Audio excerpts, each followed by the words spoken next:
Hello everyone, आज हम करने जा रहे हैं संविधान सभा। तो पिछली वीडियो में हमने भारत के संवैधानिक विकास क्रम में जो भी विभिन्न एक्ट आए थे उनको किया था। आज हम करने जा रहे हैं संविधान सभा यानी कि कॉन्स्टिट्यूट असेंबली। तो स्टार्ट करते हैं। संविधान संविधान सभा यानी कि संविधान सभा होती क्या है? संविधान सभा में वह सदस्य वह लोग शामिल होते हैं जो किसी देश के संविधान का निर्माण करते हैं। संविधान सभा के प्रतिपादक एम.एन. रॉय को कहा जाता है, यानी कि मनवेंद्र नाथ रॉय को संविधान सभा के प्रतिपादक के रूप में जाना जाता है। संविधान सभा के विचार को जनता तक लाने का श्रेय है जवाहरलाल नेहरू। पंडित जवाहरलाल नेहरू जी को संविधान सभा के विचार को जनता तक लाने का श्रेय दिया जाता है। संविधान सभा का अंतिम रूप से गठन। संविधान सभा का जो अंतिम रूप से गठन हुआ है जुलाई 1946 में कैबिनेट मिशन योजना। जुलाई 1946 में कैबिनेट मिशन योजना के तहत होता है संविधान सभा का अंतिम रूप से गठन। कैबिनेट मिशन योजना 1946।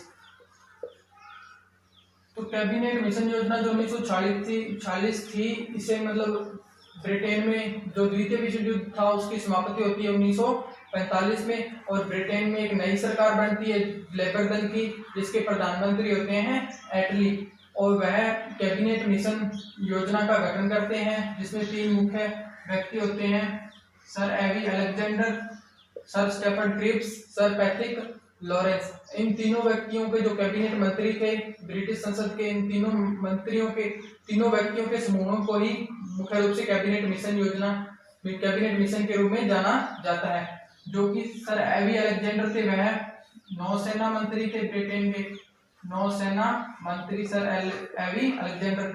सर स्टेफन क्रिप्स थे जो व्यापार मंत्री थे, और जो सर पैट्रिक लॉरेंस थे वह भारत सचिव थे।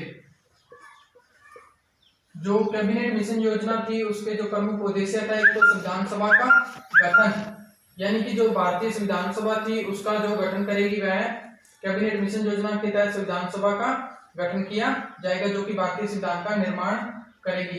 दूसरी इसकी प्रमुख विशेषता भारत का विभाजन, यानी जो संविधान सभा कैबिनेट मिशन योजना में भारत व पाकिस्तान 2 भागों में बांटेगी, यानी भारत का विभाजन करेगी।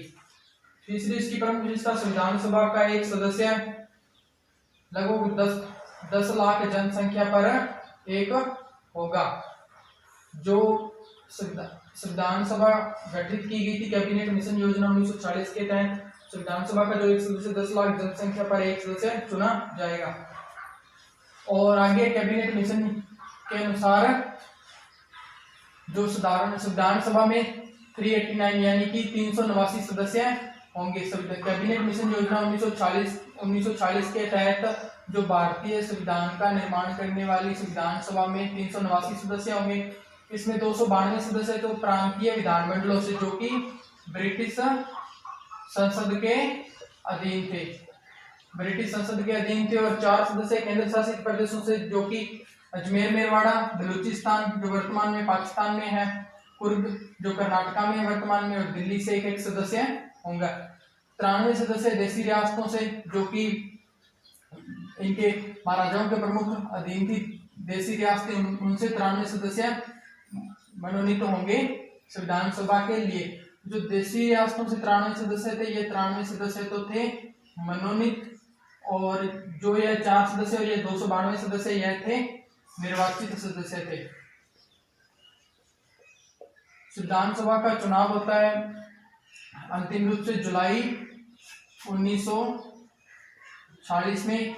आगे संविधान सभा का चुनाव होता है जुलाई 1940 में, और संविधान सभा के जो कुल 296 सीटों पर चुनाव होता है।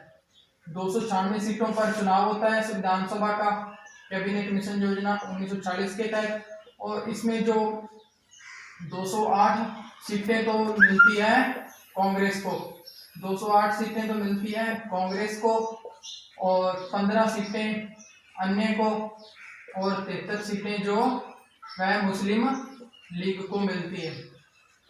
मुस्लिम लीग जीतती है 73 सीटें, मुस्लिम लीग।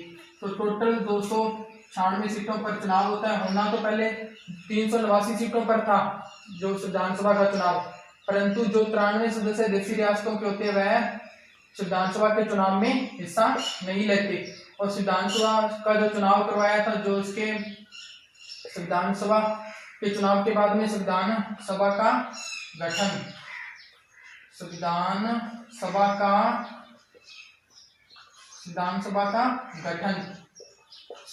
का जो गठन था वह, यानी संविधान सभा की स्थापना या गठन वह 6 दिसंबर 1940 को ही थी।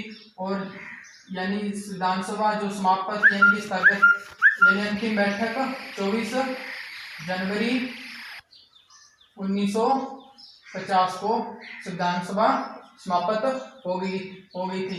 संविधान सभा के जो स्थायी अध्यक्ष थे वह डॉक्टर राजेंद्र प्रसाद जी थे, जो कि दूसरी जो बैठक होती है संविधान सभा की उसमें बनाए गए थे राजेंद्र प्रसाद।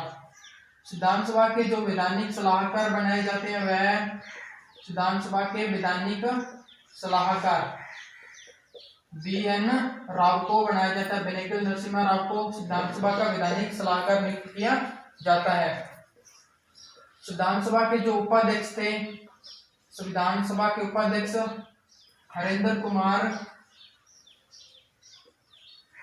कुमार मुखर्जी को संविधान सभा का उपाध्यक्ष बनाया जाता है। और आगे है संविधान सभा के कार्य, यानी संविधान सभा क्या कार्य करेगी। संविधान सभा मुख्य रूप से 2 कार्य करेगी, एक तो भारतीय संविधान का निर्माण करेगी और दूसरा संसद के रूप में। संविधान सभा के रूप में जब कार्य करेगी संविधान निर्माण में, जब तो उसके अध्यक्ष राजेंद्र प्रसाद को नियुक्त किया गया। जब संविधान निर्माण करेगी संविधान सभा तब उसके अध्यक्ष डॉक्टर राजेंद्र प्रसाद होंगे। जब संसद के रूप में कार्य करेगी तो उसके अध्यक्ष डॉक्टर गणेश वासुदेव मावलंकर होंगे। इस वीडियो में हमने संविधान सभा के बारे में किया है और आगे हम संविधान सभा की जो प्रथम बैठक से लेकर अंतिम बैठक तक, यानी संविधान सभा भारत के संविधान का निर्माण कैसे करती है और उसे कितना समय लगता है, आगे हम पढ़ेंगे। धन्यवाद।